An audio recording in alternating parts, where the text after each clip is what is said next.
for? So far I've written of Roswell. Yes. Kind of so far I'm writing my third right now. Okay. Are you so which the 13th episode? No, sorry, the fourth right now. Yeah. I wrote the pilot. I wrote episode 2. I wrote episode 6. I'm writing episode 9 and episode 13. Okay. Yeah. So you know where it's going, and so we need to get your brain. I've also written the 6th act of the series finale because I woke up one night in the middle of the night at 5 a.m. and was like, I know where this is going. I gotta write it down. This is the first pilot I've written that's gotten produced, so it was super exciting. But yeah, it's my show. So what made you want to bring this property back? And I guess as a writer, like when you're writing the pilot, did you know you would get the rights to this, or were you just like... Yes. So the way that the process worked actually was I worked on the originals for 5 years, and when I made my deal the final year, there were pilot opportunities folded into the deal. So I basically owed Warner Brothers the pilot. And they called me and they said, Amblin has the rights to Roswell, would you be interested? And I said no. I had just done, a bunch of the originals, and I really was, I wanted to tell stories about something other than supernatural romance. But Julie Pleck, who has been my mentor and my friend for a really long time, said, go in and pitch them the version that you would want to make. And she said, maybe they pick it up, they probably won't, but at least now they'll know the kind of stuff that you want to do, and they won't come to you with something you wouldn't want to do again. I went in and I pitched a version where they're adults, and it's led by a woman of color, and it is very much rooted in 2018 and what we are facing today as a country. And I really expected them to be like, thanks so much, we're going to do a teen high school drama. But they didn't. They really embraced my vision to do something different. So it's really, really exciting. So yeah, we already had the rights when I wrote the pilot. I went in and I pitched it before I actually wrote it. The way that it works is sort of they buy the pitch, then you write the pilot, then they green light to actually shoot the pilot. And it was actually very funny because in the process of writing it, Nathan and I have been friends for a long time, and in the process of writing it, I was like, I need an actor to read this and tell me what they thought. And he was the first person that read it, and here we are. And that was a total accident, so it was very fun. And did you watch the original show? I watched the original show when it was on when I was a kid. I watched it again, I think. Remember when Netflix was DVDs? I watched it. They sent, I got the DVDs in my college dorm and watched it. My sophomore year of college, I spent the entire year, locked in a room watching TV, and I was like, I think I want to be a TV writer. And so that was sort of the last time that I really watched it. I didn't watch it again. I watched the pilot again, mostly to make sure that I wasn't stepping on too many things. I watched the pilot again when we wrote. I read the first book. But what it really was for me was about not a close adaptation. If you're expecting to see the same sort of plot lines, you're going to be disappointed. Or maybe not disappointed. Maybe that's the wrong word to use. But I took what I felt was the core of each character. For Max, I think it was his decency and his moral compass and his romance.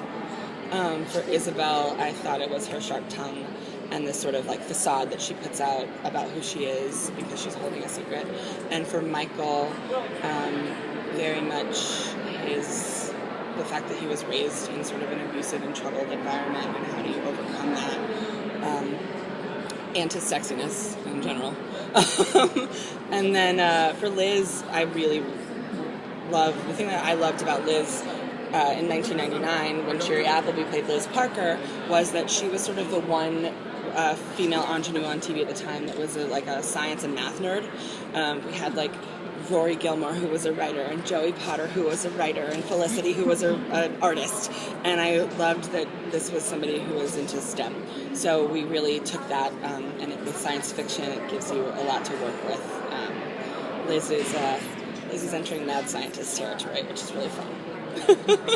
Are there any characters or relationships that popped that surprised you as you were writing? Yeah. Max and Liz we always knew was going to be magic, but the chemistry between our Max and Liz is really special. That's why we cast them. We had Nathan come in for a chemistry read. We'd already cast Janine, and we weren't sure. We hadn't decided if we wanted Nathan to play Max or Michael. We just knew we wanted him on the show. And when we brought him in for a chemistry read with Janine, we were like, well, I guess that's the guy. So even though that's what we were looking for, it still has surprised me. What else? Michael and Isabel are played by Michael Flamis and Lily Coles, and they are electric on screen together. They're pretty much siblings and best friends, but you just like when they're in a scene together, I just find myself being like, oh yay, because they're so spectacular. Just they haven't done a lot yet. They both have been in a few other projects, so this is their first big thing. And the thing that I am most excited about on the show is introducing the world to these two actors. I mean, freaking great. So have you talked to the original from I actually haven't really. It's funny, she sent me a Twitter DM today and was like, I would love to come to the panel. And I was like, I don't know how to make that happen right now. I'm here. But I'm really excited to see what she and her partner, her editor, think about this. Because I'm excited and nervous because it is very different. It's a big departure. I wrote a novel, and Warner Brothers has the rights to it to make it a TV show, and I actually declined to work on the TV show because I'm really excited to see what somebody else does with those characters. So I hope that she's excited by the updates. One thing that I'm really happy about is that we returned Liz. In the books, Liz is a Latina woman, and in the show she was not, and we went back to that. Alex is Native American in the books, and he's half Native American on our show. Kyle Valenti is Mexican on our show, where we really, with all due respect and all of the love in the world to the WB of 1999, it was a very white time. And I did love it. I mean, it was really, I've got the posters on my office wall right now are Dawson's Creek, Gilmore Girls, and Felicity. So I say this with a lot of love and respect, but I'm really excited to update this for a different time and different people. And I think it's important. What do you think it is about New Mexico and the atmosphere there that makes it so apt for science fiction? I mean, I don't know, but there's an electricity in the air there. We're filming in Santa Fe, and we all love it. I mean, I don't think Nathan's ever leaving New Mexico now. He's so happy there. There's a thunderstorm every day at 4 p.m. So there's miles and miles and miles of sky. I mean, I posted on Instagram the other day, and I was like, you think you've seen the sky, and then you move to Santa Fe. It's just unbelievable. And I think that there's something about the nature of that feeling, that sort of just makes you feel less alone. You can see the Milky Way at night in New Mexico. It's incredible, and stars it's quiet. You can't see. And apparently a UFO crashed there, so. Yeah. Well, you think something had to. Yeah, there's a lot of spirituality, and that I think lends itself to the idea that we're not alone. Yeah. So it's been an interesting experience for sure. And Sherry Appleby is going to be directing. Yeah, she gets to New Mexico, I think, in 2 weeks. She arrives right before Halloween. And how did that process come to be? I called her. So I saw an Us Weekly article where they asked her about the reboot, and she was like, "Yeah, cool. I hope I get to direct." And I was like, I called her. It was funny because I've actually known Sherry for a while.